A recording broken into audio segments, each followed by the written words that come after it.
came to die for us, but that's not where the story ends, because he now lives for us.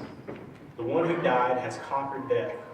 He has risen and lives forevermore. That truth completely changed my life.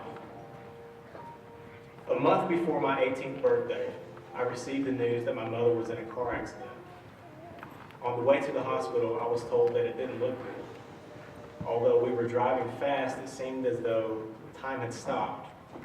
I didn't understand what was happening. My thoughts turned to the phrase, "It doesn't look good." What does that even mean? She's going to be in the hospital for a while. Maybe she won't be able to walk anymore. My mind was racing. When we got there, I saw the look on my uncle's face, and I knew something had happened. He turned to me and said, "I'm sorry." She was gone. At that point, my entire life fell apart, and was turned completely upside down. My parents were divorced before I could remember, and although I had a good relationship with my father, I had always lived with my mom. Everything I knew about my day-to-day life was gone. I didn't know where, how, why, or what to do. I was completely lost. The person that I depended on every day of my life was gone. Over the next few months, sadness, emptiness, and despair filled my life. I learned to have fun with my friends, but there was something that kept bothering me. I had a nagging fear of the unknown. Is this all there is to life? Even though I did a good job of hiding it, fear of losing someone else close to me or fear of losing my own life was constant. It was like a heaviness that was hard to explain. Before my mom died, I'd never really thought about the bigger picture, certainly not about death. What happens when someone dies? More importantly, what would happen if I died? I was dating Kim, my wife, at the time, and she asked me about what I thought the answers to those questions were. I had no idea, which is why I was so scared of death. I knew of God, Jesus, heaven, and hell, but only in name.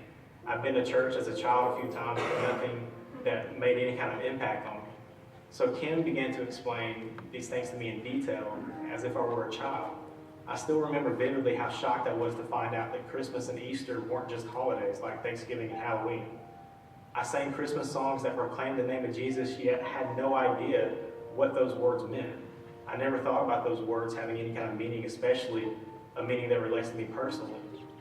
Kim walked me through Jesus' birth, his death, and his resurrection, and how accepting him is what saves you from death, not physically, but spiritually. My eyes were open. I couldn't believe that I didn't know it.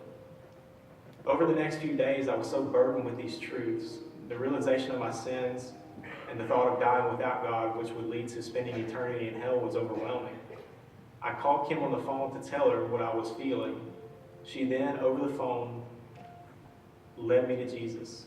Through the tears, I prayed a simple prayer to Jesus, telling him that I was a sinner, asked him to forgive me of those sins, and come into my life and save me. When I finished that prayer, I knew that he did, and I was saved. Before that day, I was lost, alone, afraid of death, and had no hope for the future. My life was crippled by fear, but by the grace of God, he didn't leave me there.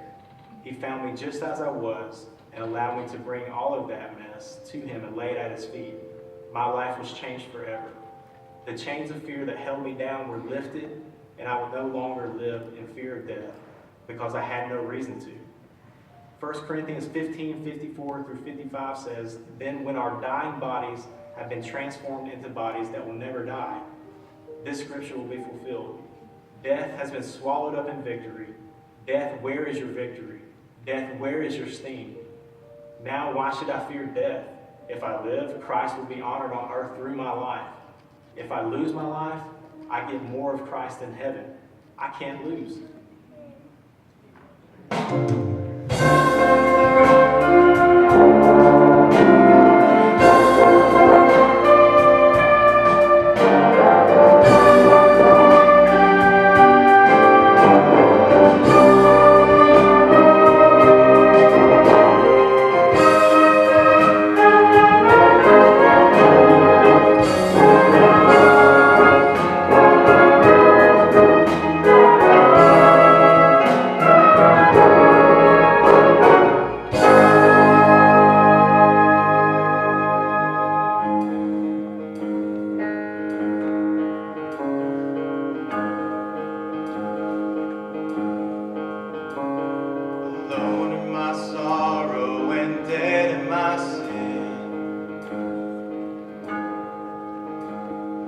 lost without hope, with no place to begin.